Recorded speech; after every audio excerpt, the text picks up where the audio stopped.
So it's become increasingly important for fleets to use different tools for different purposes. So rather than using one single solution for everything that does everything in-house, fleets start to move towards specialized solutions for whatever their users require.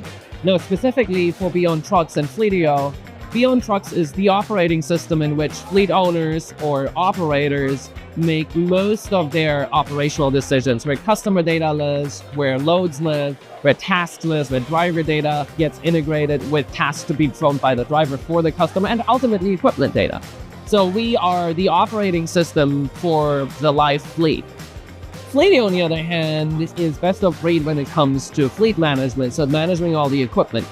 The user of Fleetio is typically not the user that BeyondTrucks is. So we don't deal with mechanics, we don't deal with engineers, and we don't deal with people who manage the shop.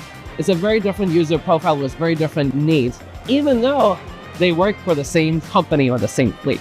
So only by having specialized solutions can you actually deliver more value to your users and be the best for their particular purpose in performing their job.